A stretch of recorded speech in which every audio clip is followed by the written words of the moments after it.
Voici la Terre, telle qu'elle était il y a 90 millions d'années, lors de la période géologique du Crétacé supérieur.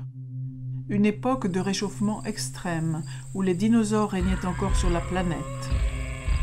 Ils vaquaient à leurs occupations, tout en haut de la chaîne alimentaire, inconscients des changements à l'œuvre. Les continents s'éloignaient les uns des autres, ouvrant d'énormes fissures qui se remplirent pour former des océans. Les algues prospérèrent sous la chaleur extrême, empoisonnant le milieu marin. Elles moururent par milliards et tombèrent au fond des failles. Les sédiments emportés par les rivières recouvrirent les résidus organiques des algues. Avec la pression, la chaleur augmenta, entraînant une réaction chimique transformant ces déchets organiques en combustibles fossiles des hydrocarbures, le pétrole et le gaz naturel. Sur la terre ferme, un processus similaire produisit le charbon. La nature a mis environ 5 millions d'années pour créer les combustibles fossiles consommés en un an. Notre mode de vie moderne dépend de cette ressource fossile qu'un nombre surprenant de personnes imaginent inépuisable.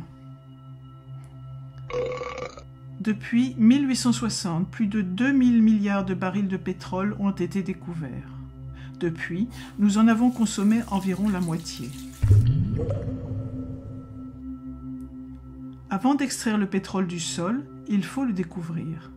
Au départ, c'était facile et peu coûteux à extraire. Découvert en 1900, Spindletop fut le premier grand champ pétrolier états-unien. Beaucoup d'autres suivirent. Puis, les géologues parcoururent les États-Unis et découvrirent d'énormes quantités de pétrole, de gaz et de charbon. Les États-Unis extrayaient plus de pétrole que tout autre pays, leur permettant de devenir une superpuissance industrielle. Une fois qu'un puits de pétrole commence à produire, son déclin est inéluctable. Chaque puits individuel a un débit de production propre. La production cumulée d'un grand nombre de puits prend la forme d'une courbe en cloche. En général, un pays atteint son pic de production 40 ans après son pic de découverte, pour entrer ensuite dans une phase de déclin définitive. Dans les années 1950, Marion King Hubbert, un géophysicien employé de Shell, prédit que la production de pétrole états-unienne atteindrait un maximum en 1970, 40 ans après le pic des découvertes. Peu l'ont cru. Cependant, en 1970, la production états-unienne atteignit son pic pour ensuite décroître constamment. Hubbert avait vu juste.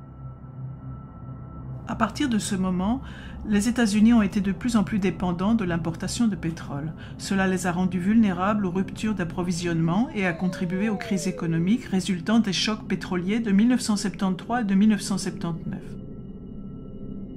1930 est l'année du pic des découvertes de pétrole aux USA. Ensuite, malgré les avancées technologiques, les découvertes se raréfièrent cruellement.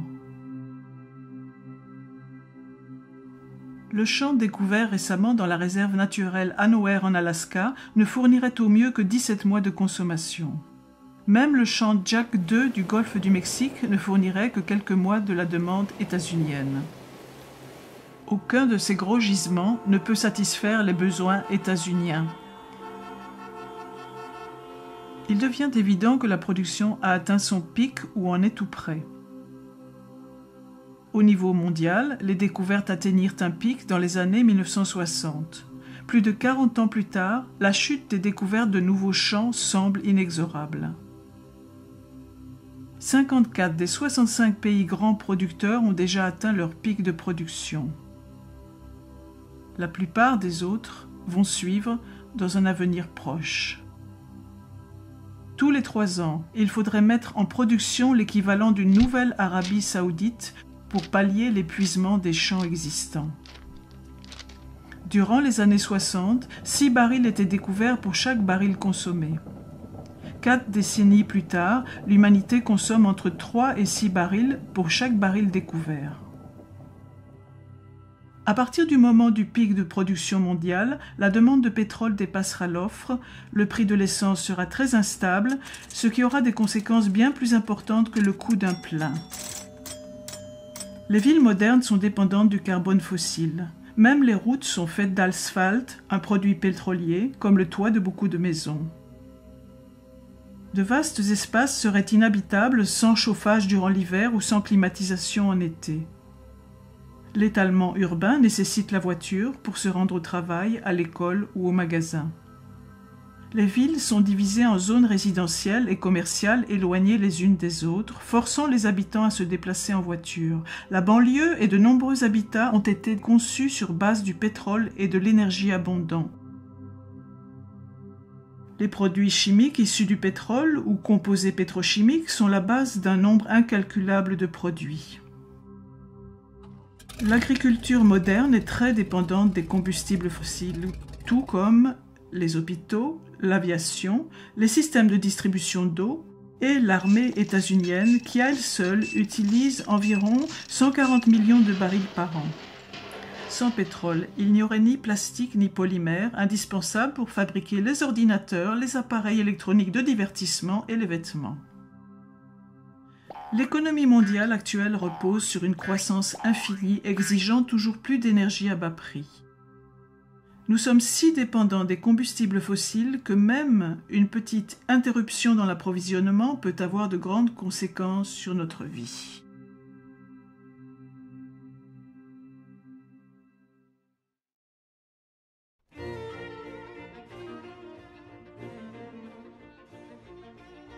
L'énergie est ce qui permet d'effectuer un travail. L'États-Unien moyen dispose de l'équivalent énergétique de 150 esclaves travaillant 24 heures sur 24.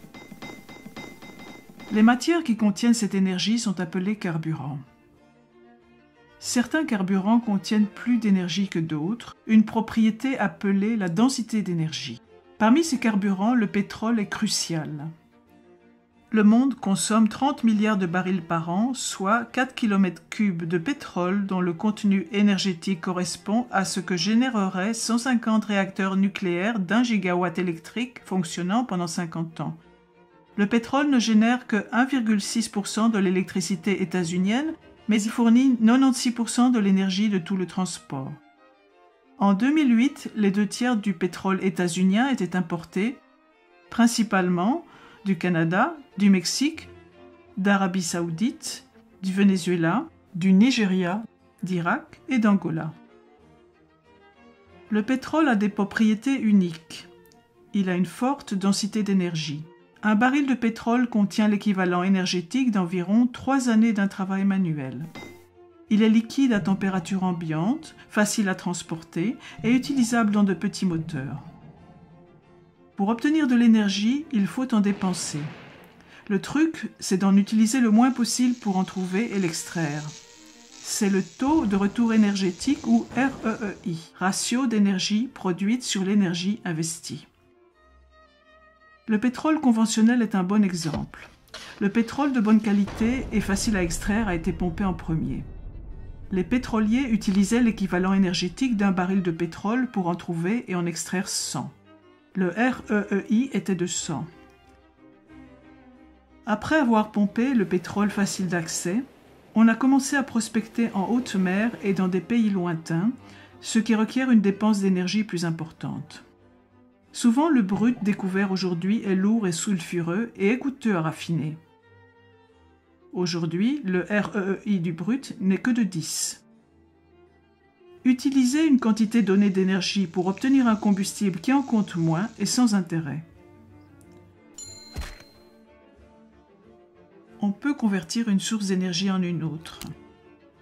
En procédant ainsi, on perd une part de l'énergie contenue dans le combustible initial. Par exemple, les pétroles non conventionnels, les sables bitumineux et le pétrole de schiste. On trouve principalement les sables bitumineux au Canada. Les 2/3 des schistes du monde sont aux USA. Ces deux carburants peuvent être transformés en pétrole de synthèse. Toutefois, ce procédé requiert beaucoup de chaleur et d'eau douce, réduisant leur REEI, qui varie de 5 à aussi peu que 1,5. Le pétrole de schiste est un carburant très pauvre qui, à poids égal, contient environ 1/3 de l'énergie des céréales d'un petit déjeuner. Le charbon est abondant et génère presque la moitié de l'électricité de la planète. Nous brûlons 8 km3 de charbon par an. Toutefois, la production mondiale pourrait atteindre un pic avant 2040. Dire que les États-Unis disposent de siècles de charbon est fallacieux, car c'est ignorer la hausse de la demande et la baisse de qualité. L'essentiel de l'anthracite, le meilleur des charbons, a disparu. Reste le charbon de moindre qualité, moins dense énergétiquement.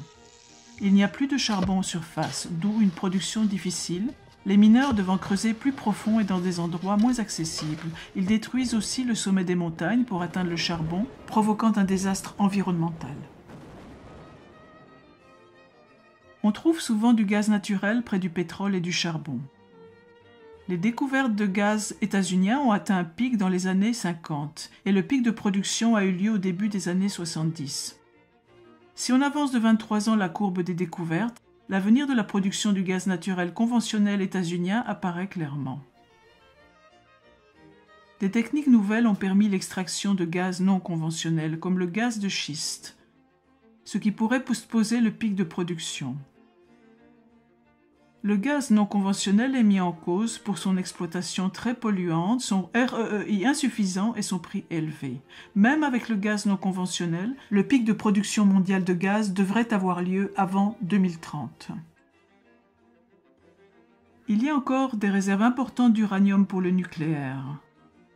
Remplacer les 10 TWh actuellement générés par les combustibles fossiles nécessiterait plus de 10 000 réacteurs nucléaires. Dans ce cas, les réserves connues d'uranium ne dureraient que 10 à 20 ans. Les réacteurs surgénérateurs à base de plutonium en France et au Japon ont été des échecs retentissants. La fusion nucléaire bute sur des obstacles techniques colossaux. Puis il y a les énergies renouvelables. L'éolien a un bon REEI, mais il est intermittent. L'hydroélectricité est fiable, mais il ne reste plus guère de sites propices pour construire des barrages.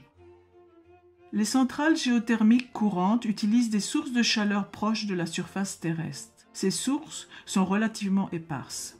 Dans le système expérimental de géothermie EGS, 2 puits sont creusés à très grande profondeur. De l'eau est injectée dans un des puits, capture la chaleur de la roche et remonte ensuite par l'autre puits à haute température. Selon un rapport récent du MIT, cette technique pourrait fournir 10% de l'électricité états-unienne en 2050. L'énergie des vagues est restreinte aux régions côtières. La densité d'énergie des vagues varie d'une région à l'autre. Transporter l'électricité produite par les vagues n'est pas simple. De plus, l'eau salée est corrosive pour les turbines. Les agrocarburants sont produits à partir de végétaux. Le bois a une faible densité énergétique et pousse lentement. L'humanité consomme 15 km3 de bois par an. Le biodiesel et l'éthanol proviennent d'une agriculture dépendante du pétrole. Le REEI de ces carburants est proche de l'unité. Certains politiciens veulent convertir du maïs en éthanol. Fournir de la sorte le 10e des besoins états-uniens en essence en 2020 demanderait 3% de la surface du pays. Produire ainsi toute l'essence états-unienne en 2020 nécessiterait qu'un tiers du territoire y soit consacré alors que la surface agricole actuelle n'occupe que 19% du sol. L'hydrogène doit être extrait du gaz naturel, du charbon ou de l'eau, ce qui demande plus d'énergie que ce qu'on en obtient de l'hydrogène. Une économie basée sur l'hydrogène est donc improbable. Les panneaux solaires de la Terre entière produisent de l'électricité comme 2 centrales au charbon. L'équivalent d'environ 2,5 tonnes de charbon sont nécessaires pour fabriquer un seul panneau solaire. Une surface de 360 000 km² de panneaux serait nécessaire pour couvrir la demande mondiale actuelle. En 2007, il y avait environ 10 km² de panneaux. Les centrales solaires thermiques ont un grand potentiel, quoique actuellement il y en ait peu en service. Elles ne conviennent qu'aux régions ensoleillées et nécessitent que de grandes quantités d'électricité soient transportées sur de longues distances. Toutes ces alternatives au pétrole dépendent de machines marchant au pétrole ou requièrent des matériaux à base de pétrole, comme les plastiques. À propos d'extraordinaires nouveaux carburants ou inventions, posez-vous ces questions. L'invention tient-elle la route du point de vue économique? Quelle est la densité énergétique du carburant? Est-il facile à stocker et distribuer? La source est-elle intermittente ou non? Est-ce utilisable à grande échelle? La mise en œuvre technique pose-t-elle des difficultés? Quel est le REEI? Quels sont les impacts environnementaux? Ne vous laissez pas impressionner par les chiffres. Par exemple, 1 milliard de barils de pétrole ne vont fournir la demande mondiale que durant 12 jours. Remplacer les combustibles fossiles serait un défi monumental.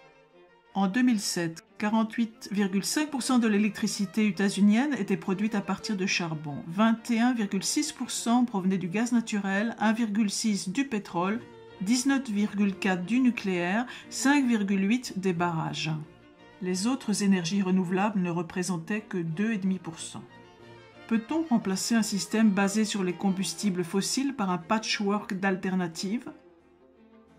Des avancées techniques majeures sont nécessaires, de même que la volonté politique et la coopération, des investissements massifs, un consensus international, une réaffectation des 34 000 milliards de l'économie mondiale, dont les transports, les industries manufacturières et l'agriculture, ainsi que des fonctionnaires compétents pour gérer la transition. Si ces conditions sont réunies, peut-on conserver notre mode de vie actuel?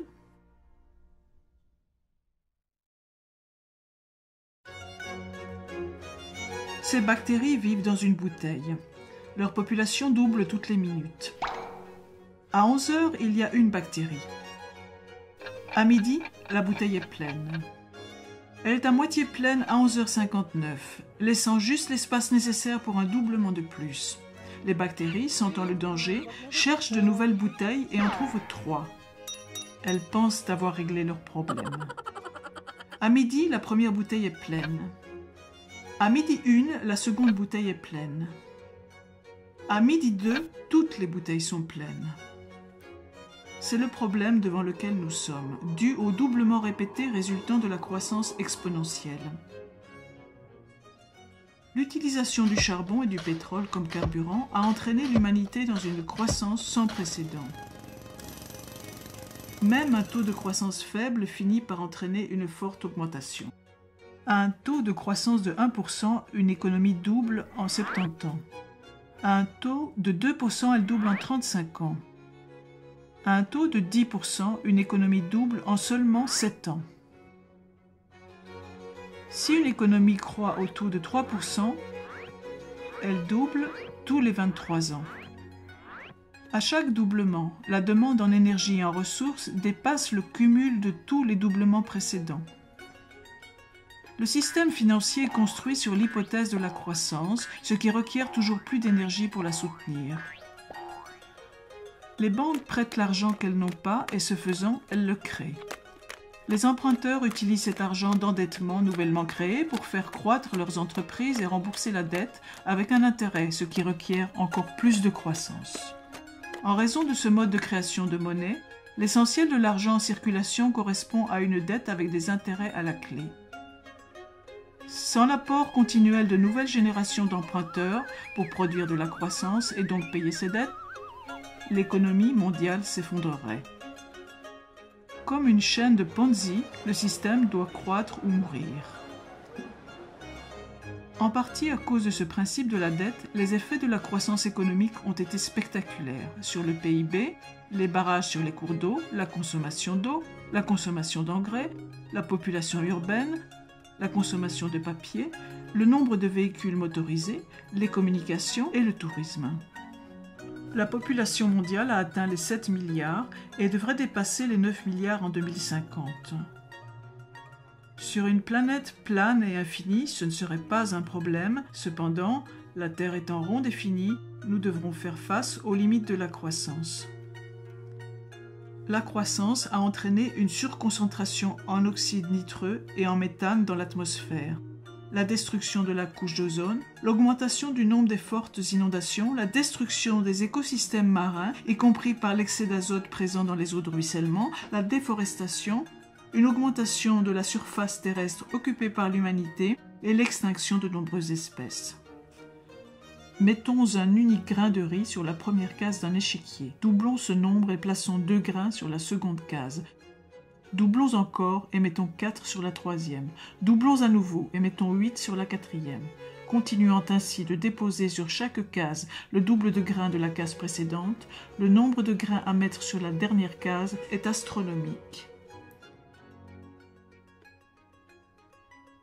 9 trillions, 223 billiards, 372 billions, 36 milliards, 854 millions, 776 000 grains de riz. Plus de grains que l'espèce humaine en a produit au cours des 10 000 dernières années. Les économies modernes, comme les grains de riz sur l'échiquier, doublent toutes les quelques décennies. Sur quelle case de l'échiquier sommes-nous ? En plus de l'énergie, notre civilisation exige de nombreuses ressources essentielles. De l'eau douce, de l'humus, de la nourriture, des forêts et de nombreux minéraux et métaux. La croissance est limitée par la ressource essentielle la moins disponible. Un tonneau est un assemblage de douelles et comme l'eau remplissant un tonneau, la croissance ne peut dépasser la douelle la plus courte, c'est-à-dire la ressource essentielle la plus limitée. L'espèce humaine accapare actuellement 40% de la production de la photosynthèse terrestre. Même si nous pouvions en utiliser 80%, il nous serait impossible d'en utiliser 160%.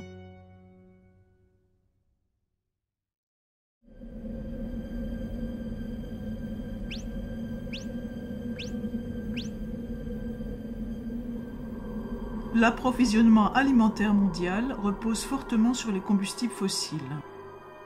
Avant la Première Guerre mondiale, toute l'agriculture était biologique. Suite à l'invention d'engrais et de pesticides dérivés du pétrole, la production agricole à l'hectare a fortement augmenté, entraînant une augmentation de la population. L'utilisation d'engrais artificiels a nourri bien plus de personnes que ce qui aurait été possible avec l'agriculture biologique seule.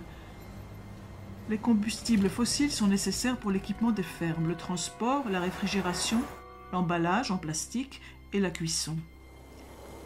L'agriculture moderne utilise la terre pour transformer des combustibles fossiles en nourriture et la nourriture en population. Environ 7 calories de combustibles fossiles sont utilisées pour produire 1 calorie alimentaire. Aux États-Unis, la nourriture parcourt environ 2500 km de la ferme au consommateur. En plus de la déplétion des carburants fossiles, d'autres menaces pèsent sur le système actuel de production alimentaire. Une énergie peu coûteuse, de meilleures techniques et les subventions ont entraîné une importante surpêche.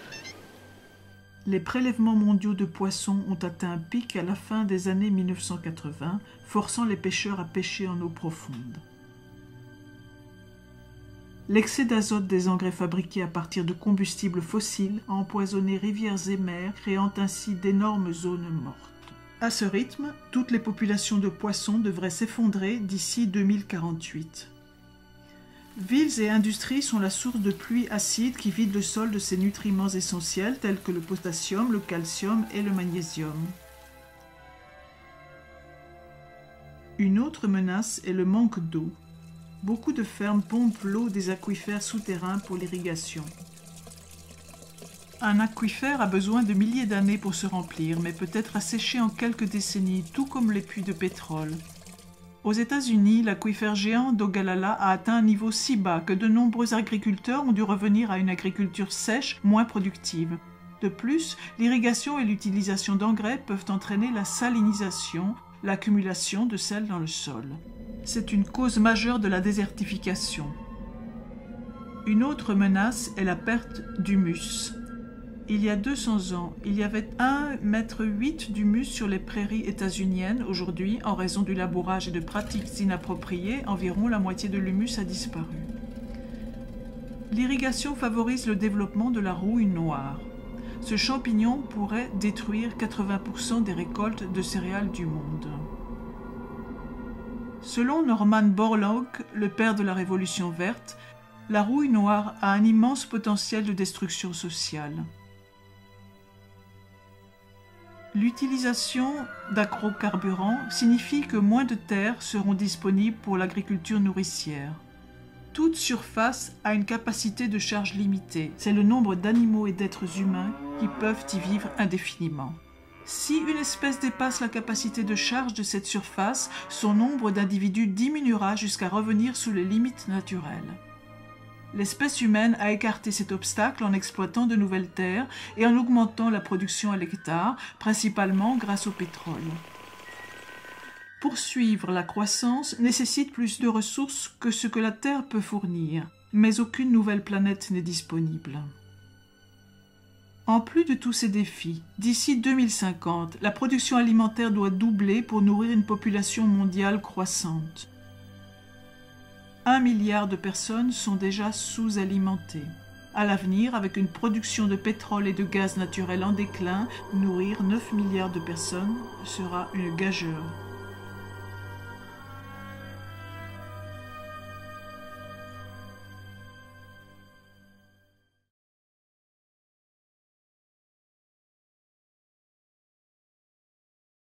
L'économie mondiale croît exponentiellement à environ 3% par an, consommant toujours plus de carburants non renouvelables, de minéraux et de métaux.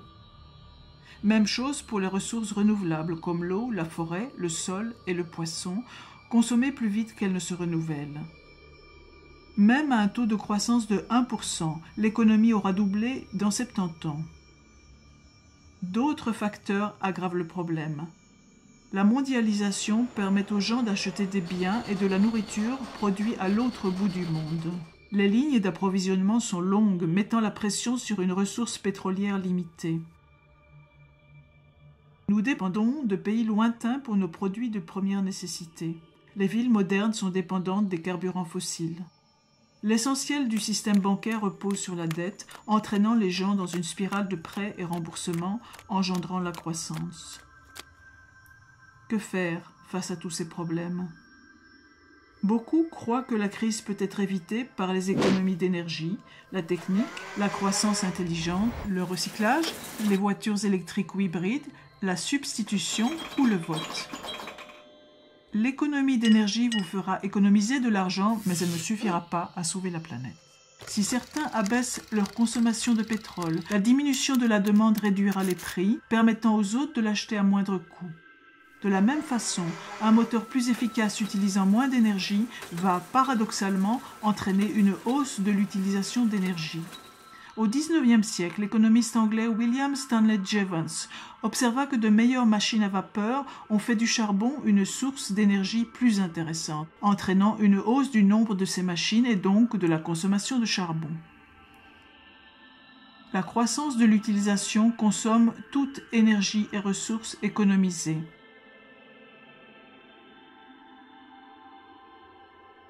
Beaucoup croient que les scientifiques vont résoudre ces problèmes via de nouvelles techniques. Toutefois, la technique n'est pas de l'énergie.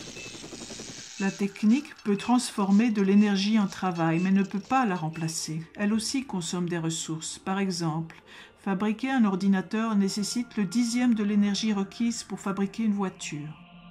Les technologies de pointe peuvent aggraver la situation, car beaucoup nécessitent des métaux rares, dont on voit aussi la fin du stock. Par exemple, 97% des terres rares de la planète sont extraites en Chine, la plupart d'une seule mine de Mongolie intérieure. Ces métaux sont utilisés dans les pots catalytiques, les moteurs d'avion, les aimants performants et les disques durs, les batteries pour voitures hybrides, les lasers, les générateurs de rayons X portables, la protection des rayonnements nucléaires, les disques compacts, les moteurs de véhicules hybrides, les lampes à basse énergie, les fibres optiques et les écrans plats. La Chine envisage de restreindre l'exportation de ces minéraux en raison de la hausse de la demande. Le soi-disant développement durable est une illusion car il fait aussi appel, de façon toujours croissante, aux métaux et minéraux non renouvelables, y compris aux terres rares. Le recyclage ne réglera pas le problème car il demande de l'énergie et le processus n'est pas efficace à 100%. On ne peut récupérer qu'une fraction des matières recyclées. Une grande partie est perdue à jamais comme déchet. Les voitures électriques nécessitent de l'électricité. Comme la plus grande part de l'électricité est générée à partir de combustibles fossiles, ce n'est pas une solution. En plus, la fabrication de toute voiture consomme du pétrole. Chaque pneu nécessite à peu près 25 litres de pétrole. En 2010, il y avait environ 800 millions de voitures dans le monde. Au rythme actuel de croissance, ce chiffre devrait atteindre 2 milliards en 2025. Il est peu probable que la planète puisse supporter autant de véhicules, quelle que soit leur source d'énergie.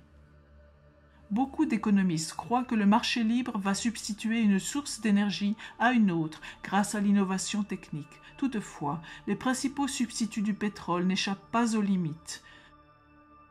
De plus, passer d'une source d'énergie à une autre nécessite du temps. Le rapport Hirsch du département américain à l'énergie estime qu'il faut au moins 2 décennies pour se préparer aux effets du pic pétrolier. Les problèmes du manque d'énergie, de l'épuisement des ressources, de la perte de l'humus et de la pollution sont tous des symptômes d'un unique problème plus fondamental, la croissance. Tant que notre système économique demandera une croissance infinie, aucune réforme ne sera possible. Dans ce cas, de quoi le futur sera-t-il fait? Les optimistes croient que la croissance durera indéfiniment, sans limite. Les pessimistes pensent que nous allons vers un nouvel âge de pierre ou vers l'extinction. La vérité est peut-être entre ces deux extrêmes. Il est possible que notre société retourne à un état plus simple, dans lequel la consommation énergétique serait bien moindre. Cela signifie un autre mode de vie pour beaucoup, plus de travail manuel, de travail agricole et de production locale de biens, de nourriture et de services. Comment se préparer à un tel futur éventuel? Attendez-vous à moins de nourriture et de biens venant de loin? Redécouvrez la marche et le vélo? Habituez-vous à utiliser moins d'électricité? Débarrassez-vous de vos dettes? Évitez les banques? Court-circuitez la grande distribution? Soutenez les entreprises locales? Achetez vos aliments directement aux paysans locaux. Pourquoi ne pas remplacer votre pelouse par un potager? Apprenez à conserver vos aliments. Envisagez l'utilisation de monnaie locale au cas où le système économique s'écroulerait et développez une plus grande autosuffisance. Ces mesures ne permettront pas d'éviter un effondrement, mais elles amélioreront nos chances dans un futur où l'énergie sera comptée, où nous devrons être plus autonomes, tout comme nos ancêtres l'étaient.